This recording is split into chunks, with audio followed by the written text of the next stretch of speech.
pastor, dessa pregação aonde a felicidade está na riqueza, que se pregam e que se dão testemunho, né? Você não vê um testemunho hoje na televisão aonde a pessoa diga, olha, eu moro nos meus 3 cômodos, né? E o Senhor me trouxe a felicidade para mim, para minha esposa e para os meus filhos. Todos os testemunhos é a mesma coisa. Olha, são 500 carros que eu tenho agora, eu tenho a mansão com a piscina. Eu queria que o senhor se atesse a isso. Sim. Né? Porque não é possível que a palavra de Deus, na palavra de Deus, conste isso. Moretti, que interpretação que é essa da Bíblia? Olha, veja, da ganância? A Bíblia nunca, em nenhum aspecto, eu quero que alguém, de fato, conhecedor da palavra, não alguém que queira, de alguma forma, através dos seus exemplos pessoais de vida, do seu sucesso de vida, não é? Queira trazer qualquer exemplo, porque ele tem a vida dele, ele lutou para aquilo. Porém, o que acontece com muita normalidade é que as pessoas são levadas exatamente a buscarem na igreja, a buscarem em Deus, um sucesso que é o que a Bíblia, de fato, não proclama, não apresenta para ninguém. Por quê? Porque a prosperidade é para nós. A prosperidade é para o crente e para o não crente. Você trabalhou, você lutou, você correu atrás, meu amigo. Você tem como resultado do seu trabalho, uma melhora de vida, coisas assim. Porém, o que é que propõe o Evangelho? O Evangelho nunca foi uma troca barata como algumas pessoas estão fazendo hoje, Moretti.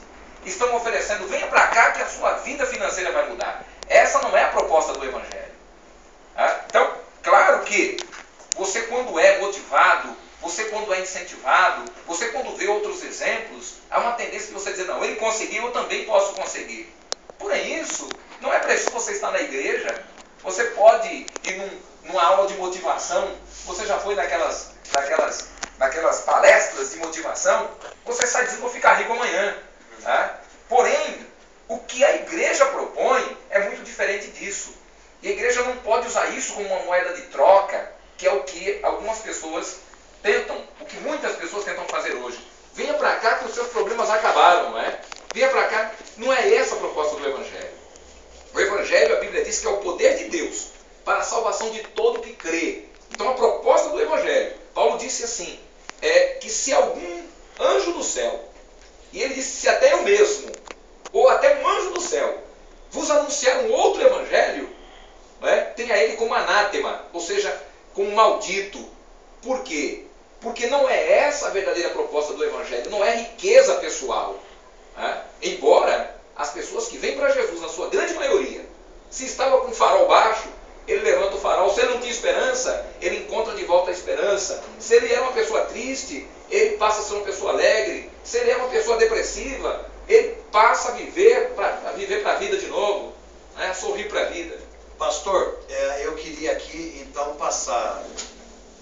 comentar para o senhor que meu amigo, o pastor Marcos, ele na comunidade dele, na igreja dele, ele sempre comemora quando um dos jovens, um dos irmãos vai bem no Enem, ou vai bem, ou passa no vestibular. Porque vem no que o senhor está pregando aí, não é? Que a vitória é com luta e com trabalho. Perfeito. Não é você ir para a igreja e tentar comprar a salvação. Porque a igreja católica no passado, ela fez isso. Quando você pega as propriedades no calçadão da Barão, na Rua do Rosário, né, e o próprio Queiroz Teles, que hoje, infelizmente, leva o nome à Rua Barão de Jundiaí, foi um homem cruel, um homem terrível, um homem vendedor, proprietário de escravo, ele também doou parte da sua propriedade, porque a igreja ia lá, a igreja católica na época, e era aquela coisa que a gente hoje já aprende na escola, que olha, mas para o Senhor e tal, você me dá tal coisa, que aí você é perdoado, quer dizer, aquela troca, né?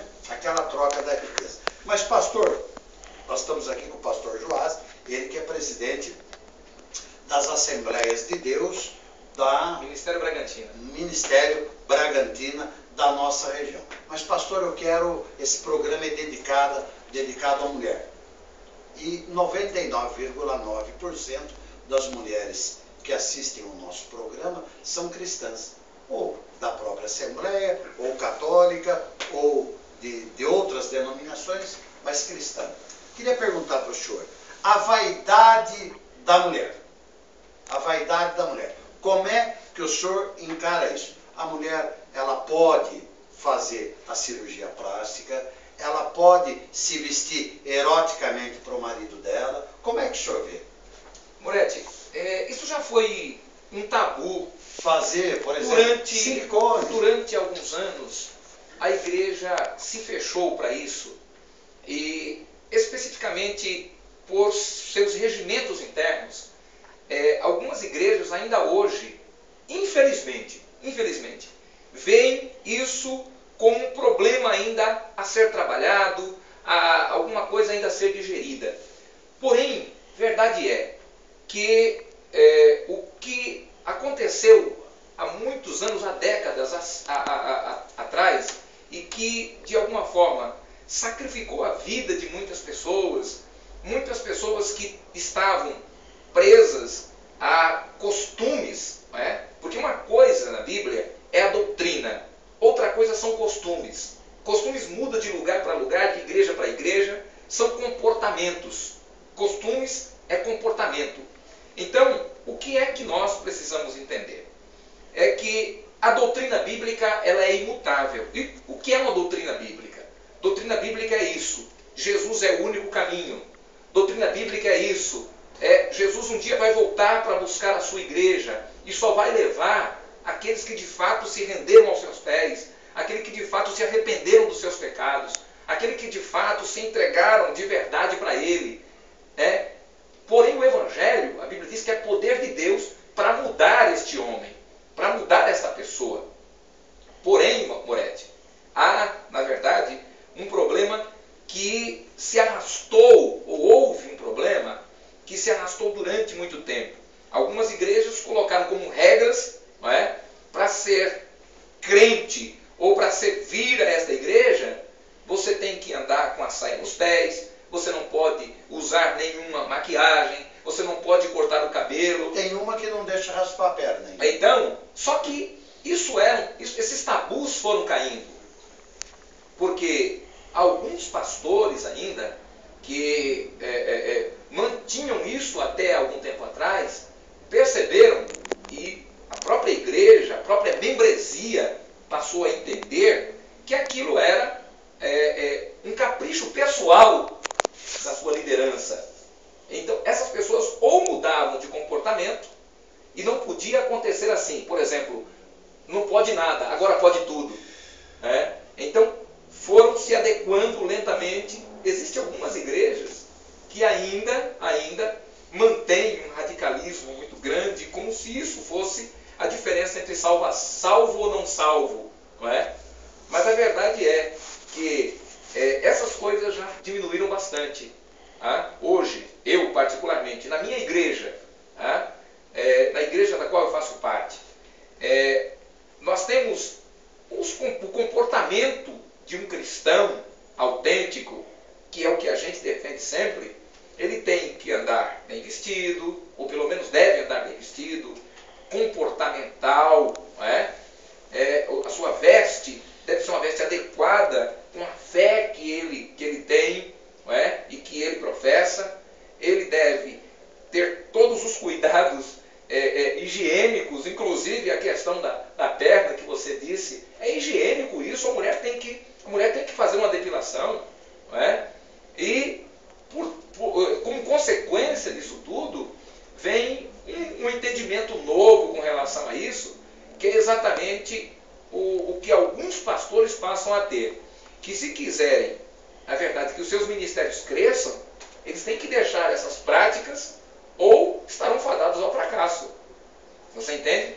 Porque isso já mudou e mudou drasticamente de algumas décadas para cá. Tá? Eu diria que esses últimos 10 anos, essa visão ela se ampliou. Não é? Salvação é diferente disso que muitas pessoas defenderam e defenderam durante... Eu continuo dizendo que o cristão tem que ter um comportamento diferenciado. Aquele que tem a Bíblia como regra tem que ter um comportamento diferenciado. Porém, essas coisas hoje, a questão da beleza, imagine uma mulher que não se cuida, e como você mesmo disse, ela se veste para o seu marido, não é? O que ela não pode é sair por aí querendo chamar a atenção de outras pessoas, senão do seu marido. Não é? Mas para o seu marido, ela tem que ter o seu comportamento individual, e a sua vida dentro de casa diz respeito a ela e ao seu marido, e mais a ninguém. Há pouco tempo,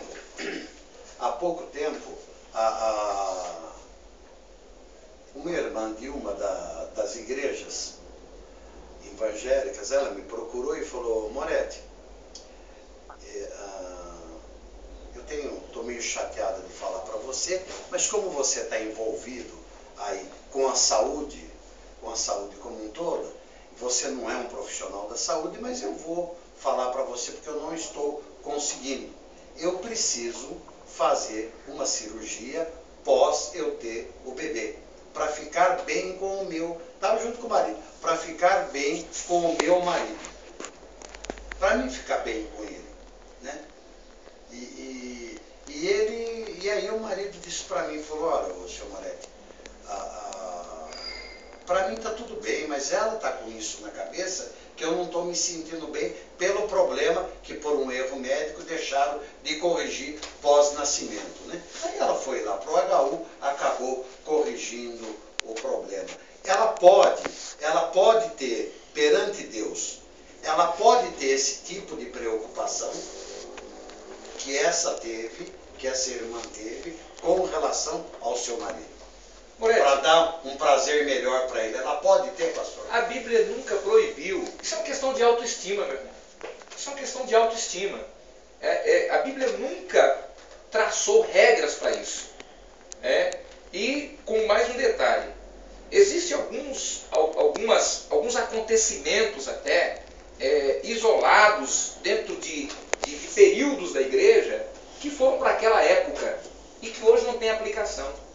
Por quê? Nós vivemos em um mundo globalizado e a visão de Jesus era global. Se na verdade hoje essa visão de globalização é alguma coisa tão nova para nós, para Jesus ela já era uma coisa muito natural. Quando ele falou do Evangelho, ele disse assim, que o Evangelho deveria iniciar em Jerusalém, mas passar pela Judéia, Samaria e os confins da terra. Ou seja, a visão de Jesus já é uma visão globalizada. Agora imagine, será que Jesus queria que todas as pessoas tivessem o comportamento daquele povo que estava ali, ou a visão dele era a visão evangelística, a visão de alcançar o homem no seu todo, a visão de que o homem se entendesse como um pecador e que finalmente precisava de um Salvador. Foi com esse propósito que ele morreu no Calvário. Então, exatamente para mudar isso, para que o homem que não tinha esperança de restaurar-se pelo pecado, não é? Encontra em Jesus essa resposta. Porque Jesus é o cordeiro, conforme diz a Bíblia, por todos os cordeiros. Havia no Antigo Testamento uma regra, não é? Que era definida assim: você pecou, você matava um animal, um cordeiro. O judeu fazia isso. Ele matava um animal para que aquele animal, sendo sacrificado, pudesse cobrir o seu pecado. Era uma exigência no livro de Levíticos, não é? Está bem definido isso. Porém, o homem pecava e quem pagava o preço era o animal. Então Jesus veio como cordeiro por todos os cordeiros. E ele morre na cruz. E Isaías, quando fala dele, diz assim, que ele foi como ovelha muda para o matadouro. Não abriu a sua boca. O que é que ele faz? Ele morre para que tudo aquilo fosse banido a partir de então. Porque a partir dali, Jesus era o cordeiro por todos os cordeiros. Agora, só para fechar esse pensamento, não é? Jesus nunca perdeu tempo, Moretti, com essas coisinhas, sabe? Não é? A mulher chega para ele, uma pecadora. Jesus não chega para ele e diz assim, olha, vá lá, vá trocar de roupa, ou vá fazer isso, ou vá tirar essa pintura, se é que ela tinha alguma pintura, não é? Ele disse assim, perdoados são os teus pecados. Você está buscando em mim perdão? Perdoados são os teus pecados. Vai e não peques mais. Não é? Não traçou regra para isso. Então, quando você me diz de uma mulher que ela quer levantar a sua autoestima, ela quer estar bem com o seu marido, a Bíblia nunca proibiu isso, Moretti. Pelo contrário, a Bíblia incentiva isso. Ah, ela incentiva? Incentiva isso. Exatamente. Agora, pastor, eu queria saber a opinião do senhor, e eu sei que está aí nossas amigas aí assistindo atentamente, com relação à polêmica do aborto. Né? Nós temos aí um governo, que parte do governo apoia o aborto, parte do próprio governo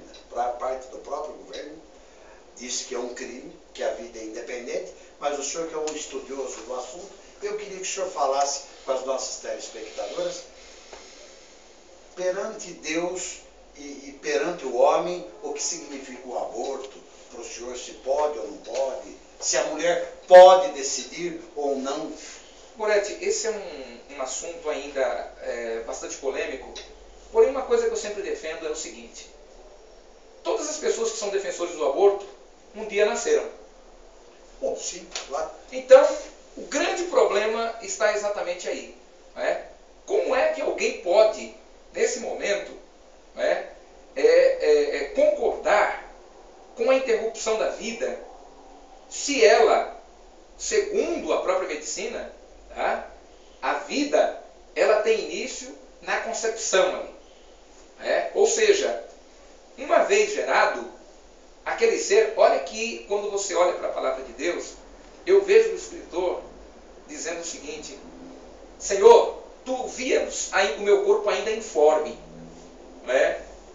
Ou seja, Deus tratando com o ser, ele ainda não tendo pernas, não tendo braços, não tendo, mas ali estava uma vida gerada.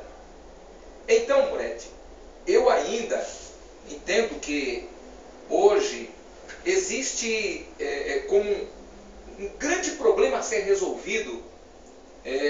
Por quê? Porque o aborto, ele biblicamente não tem nenhuma base bíblica que eu possa te dizer que a Bíblia permite em algum aspecto o aborto. Hoje a nossa lei permite o aborto em duas situações, e você sabe muito bem, no caso do estupro e no caso do risco de vida para a mulher. Esses casos são casos legalizados, ou pelo menos entendidos, que dá à mulher esse direito. Mas o grande problema não está exatamente nessas mulheres que correm risco ou que têm, na verdade, a sua vida manchada por um sexo forçado ou coisa desse tipo que veio trazer esse dissabor. Porém, o grande problema está aí. Como entender a questão do aborto na visão que alguns querem passar hoje? Eu continuo não concordando. Por quê? Porque a mulher tem hoje métodos anticoncepcionais. Existem formas de se evitar. Se você, como um homem entendido que olhar para essa situação, que hoje já acontece, o grande número de abortos, eu poderia te dar hoje aqui números, claro que o tempo não permite, mas o grande número de abortos que acontecem, de abortamentos, na verdade, o nome é abortamento, não é? Que acontecem sem conhecimento de família, sem conhecimento. Semana passada teve um caso em São Paulo que a menina teve o bebê dentro do banheiro de sua casa e a mãe não sabia que ela estava grávida. Ela conseguiu esconder, colocando ataduras, colocando cintas. Ou seja, isso poderia muito bem ser evitado. Se ela não tinha esse interesse, por que não se preparou antes? Não está em questão a vida sexual da mulher, mas o resultado desse relacionamento. É aí que está o problema. Mas o senhor continua defendendo, não sei, o senhor defende a atividade sexual só pós-casamento? Só após o casamento. É isso que a igreja defende. É isso que a Bíblia defende. Eu tenho dito, Moretti, Mas o casal pode, porque a Igreja Católica, todo mundo sabe, nós estamos falando aqui, discutindo como um todo, mas não é nenhuma crítica, é o pensamento da Igreja. Nós devemos respeitar. Ela, me parece que ela não é muito favorável ao uso dos anticoncepcionais tipo camisinha, né? Mas eu vou te dizer, Moretti. Mas o casal pode se precaver. A vida íntima do casal diz respeito a ele só. Se, na verdade, alguém tem o cuidado de se preservar para o casamento, que é isso que a igreja defende hoje, que o sexo seja apenas após o casamento, que isso é uma coisa que para alguns parece uma coisa ultrapassada, né? Pela situação, pelo momento que vive o povo hoje, pelo momento que vive a sociedade hoje, né? Porém, a questão da preservação, se você tem a questão do sexo seguro, essa a palavra, não é? E existe meios de se evitar uma gravidez indesejada, por que esta pessoa, antes de partir para o ato, ou eu diria que até a falta de responsabilidade, a irresponsabilidade do ato, não é antecedido ou precedido por um cuidado? Espera aí, se eu tenho esse desejo, ou se eu tenho essa intenção, deixa eu me precaver antes, porque eu sei que o prejuízo amanhã será maior. É uma vida que está em jogo. É uma vida que eu vou ter que eliminar. E essa pessoa é um assassino ou uma assassina como qualquer outro que mata aí fora. É isso que eu defendo e é isso que a Bíblia também defende. E de que forma então que a mãe pode controlar, em especial suas filhas? Aí está o grande problema, Moretti. Nós temos hoje uma professora dentro de casa que é a televisão. Embora nós estamos hoje aqui na televisão, fazendo uso dela, esse é um instrumento fantástico. Mas o próprio meio de comunicação também dá mau exemplo. O que é que as novelas apresentam hoje, Moretti? O que é que os meios de comunicação... traição que não tem tamanho. Todo mundo trai todo mundo. Os valores da família foram jogados no lixo. E é isso que as novelas hoje pregam. É isso que a internet hoje difunde. E é exatamente contra essas coisas que a igreja tem se posicionado. Não é? A mãe não tem hoje como controlar a filha 24 horas por dia. Não tem como controlar o filho 24 horas por dia, porque ele tem as suas amizades lá na escola, tem as suas amizades lá fora, tem a sua vizinhança. Então é difícil controlar isso. Porém, a verdade é que o conselho da mãe, a orientação no lar, ainda é o melhor remédio. A mãe trazer a filha para perto, não é? Aconselhá-la, mostrar os perigos. Porque é isso. Hoje os filhos, Moretti, infelizmente, grande parte do povo, vamos falar do Brasil, da nossa realidade, da nossa sociedade. Boa parte do Brasil, não é? Das famílias brasileiras hoje, já há um distanciamento muito grande entre o pai e a mãe, essa correria do dia a dia, eu diria que a coisa se tornou tão mecânica hoje, que a mãe para tão pouco para conversar com a filha, para mostrar para ela os perigos de uma gravidez fora de tempo, não é? Para o filho, você vê a questão das drogas hoje, não é? Pouco tempo o pai perde para dizer para o filho que aquele é um poço de onde só se entra, não se sai, não é? É um caminho sem volta. E quando você percebe, e eu já ouvi de muito dizer assim, onde foi que eu errei? Não é? Pode ter certeza, Moretti, pode ter plena convicção disso que eu vou te dizer. Os pais podem não ter 100% de culpa, mas tem culpa. Porque isso é questão de formação. Eu tenho hoje, Moretti, graças a Deus, eu tenho meus filhos, não estou dizendo que eu sou melhor do que ninguém nesse quesito. Mas eu sempre conversei com os meus filhos, eu sempre tive, hoje eu tenho 3 filhos e tenho 3 netos. Eu tenho um filho, graças a Deus, não é? Já formado, tem um outro que está se formando, tem uma outra filha que graças a Deus já tem sua família. Isso para mim, quando eu olho para essa situação, eu digo, olha, eu posso ter errado em alguns aspectos, mas eu acertei na maioria deles. Meus filhos estão dentro da igreja, servindo a Deus, orientados, continuam sendo orientados pela palavra de Deus. Por que a minha família é diferente? Eu sou melhor do que alguém? Não. Eu não perdi o tempo que algumas pessoas hoje perdem para deixar para amanhã alguma coisa que eu podia ter feito hoje.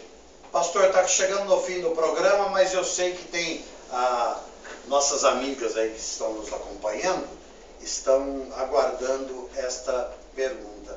Algumas, mas que o senhor pode orientar como profundo conhecedor da palavra de Deus. A mulher, ela é submissa ao marido ou não? Porque ela também alega que enquanto o marido está trabalhando, hoje ela vai estudar, que ela acaba tendo mais tempo que o marido. O marido trabalha e ajuda ela a estudar financeiramente, não é? Aí ela vai trabalhar e muitas vezes o marido passa a fazer o papel de dona de casa. Ela é submissa ao marido ou, na sua opinião, ela está no mesmo patamar de respeito um com o outro e as decisões, né? Algumas igrejas dizem, o seu marido é que toma a decisão.